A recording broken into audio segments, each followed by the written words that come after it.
Recently, I had the privilege of watching a movie called Sounder, which has been acclaimed as the best black film that's ever been done. The female lead, I can say for myself, is the finest performance by an actress, black or white, that I've ever seen. So let's have a real soul-train welcome for the lady who played that lead, Miss Cicely Tyson.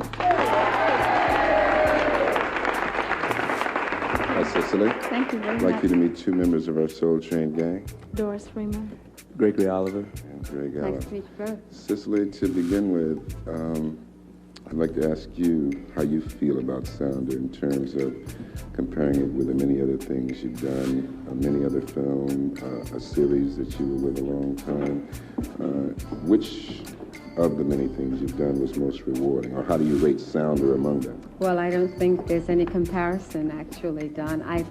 Sounder is the most gratifying thing I've ever done. There's never been a role written for a black actress that equals Rebecca, and I doubt that there'll be another one. I venture to say that.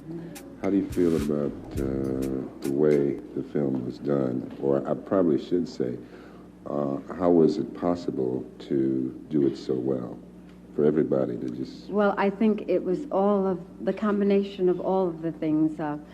Marty Ritt, the director, and Paul Winfield, who plays my husband. John Alonzo, who's the cinematographer, who's a Chicano-American, and who does, I call a poet with the camera, because I've never seen such marvelous photography ever.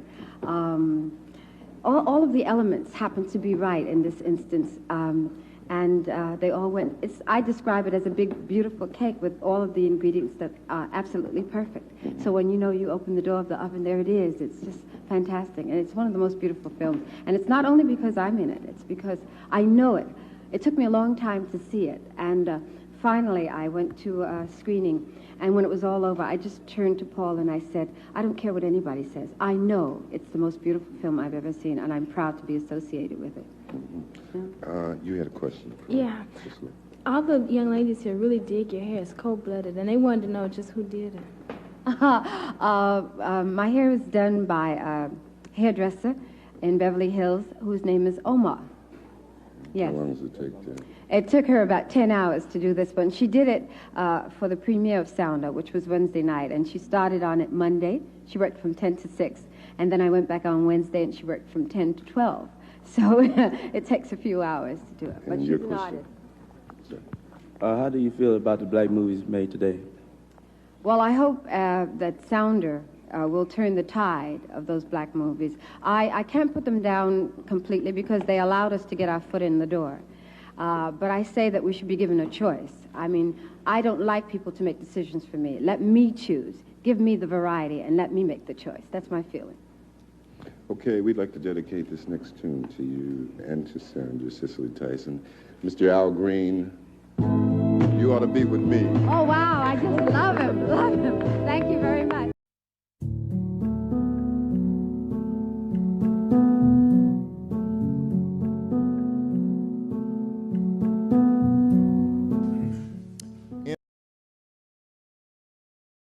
In her long and extraordinary career, Cicely Tyson has not only exceeded as an actor, she has shaped the course of history. Cicely was never the likeliest of Hollywood stars. The daughter of immigrants from the West Indies, she was raised by a hardworking and religious mother who cleaned houses and forbade her children to attend the movies. But once she got her education and broke into the business, Cicely made a conscious decision not just to say lines, but to speak out.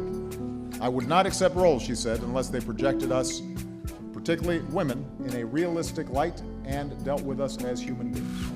And from Sounder to the trip to Bountiful to the autobiography of Miss Jane Pittman, Cicely's convictions and grace have helped for us to see the dignity of every single beautiful member of the American family. And she's just gorgeous. And yes, she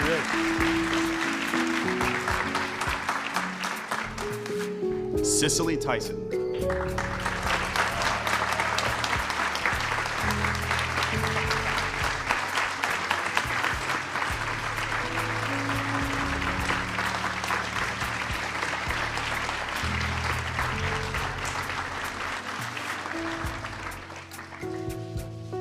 For 60 years, Cicely Tyson has graced the screen and the stage, enlightening us with her groundbreaking characters and calls to conscious humility and hope.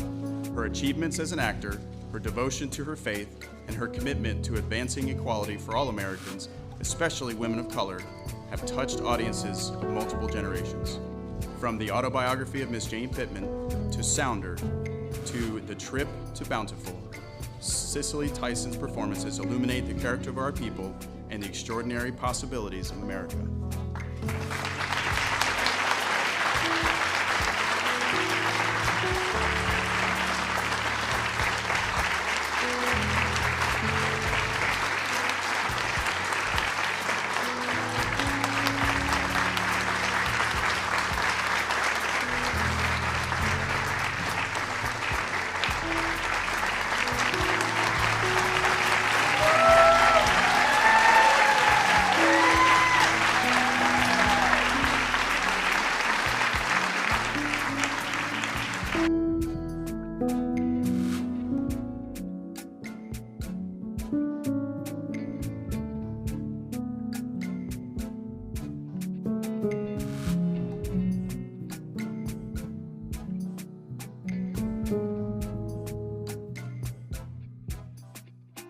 What does it feel like to be 96 and a legend, Miss Legend? I'm amazed every single day I live.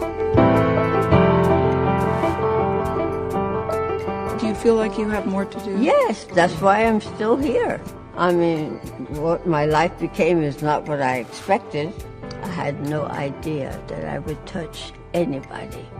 When the time comes, what do you want us to remember about you? I've done my best. They can't complain about the braids. No, well, you know what, Ellis, we were so hung up about our hair that, I mean, we were led to believe that it was unattractive and because it was nappy or kinky and all of those things. And I hope that by now, it's been 12 years for me, and I hope by now we've come through that thing. And I think the braids is the other end of that whole line, you know, from the natural, where when I wore it, people looked at me and said, why don't you go home and comb your hair or do something else? Even my mother went through a whole thing about that. I mean, she forbid me to come and visit her because she thought she was embarrassed about the whole thing. And I think hair got completely out of proportion. If you want to straighten it, you straighten. If you want to wear it natural, you wear it natural. But you shouldn't be made to feel embarrassed because you are dealing with your God-given whatever it is. Yeah, and how you want it to be.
John Shirley, they were all like with your father. And you said, Daddy, that's what I want.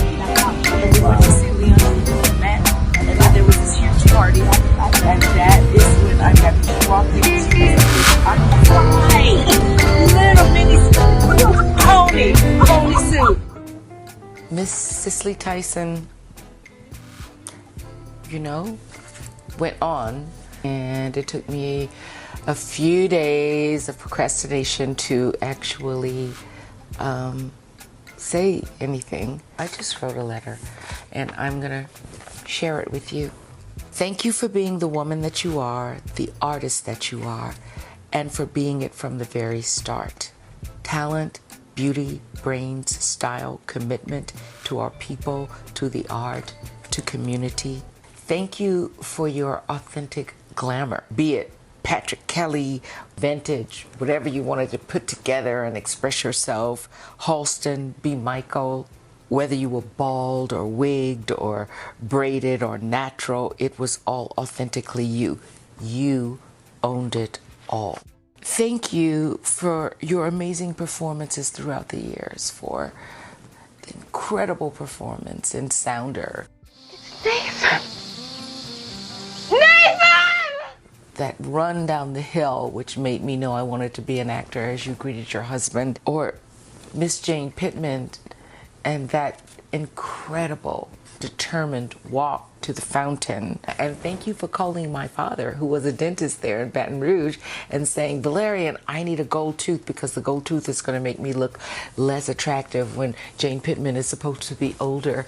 Because you know what that did for me? It let me know that actors have process. You can think and elaborate on a role and really figure out how to solve the problems. And thank you before that, when my father introduced me to you in New York City. You walked into this room, the belle of the ball, and you took time to talk to a 15-year-old girl. Then later at Howard University for Summer in the Parks, when you performed with our troupe, and when everybody said goodbye, you said, I'm not going to say goodbye to you because I know I'll see you soon.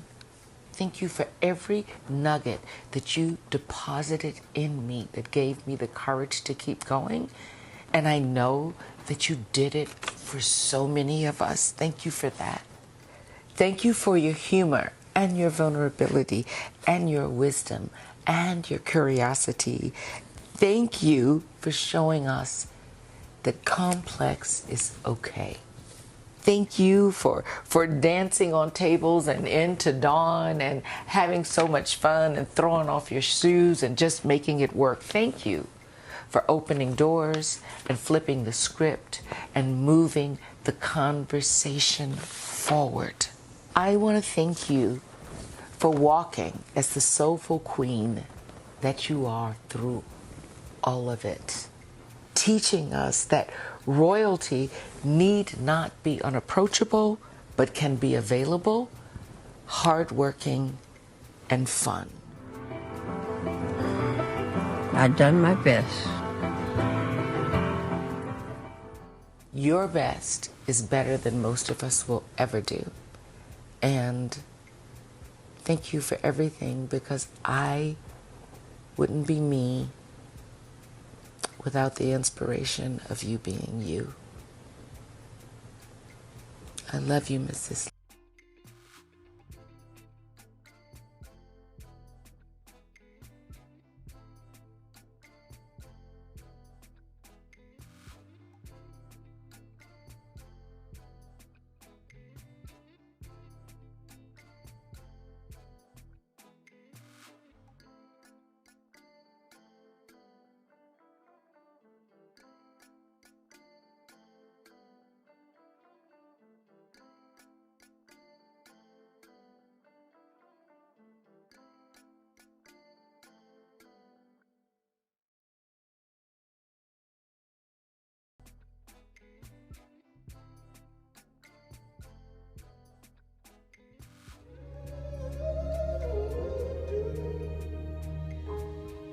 Miss Tyson, we found love, and we found it in you.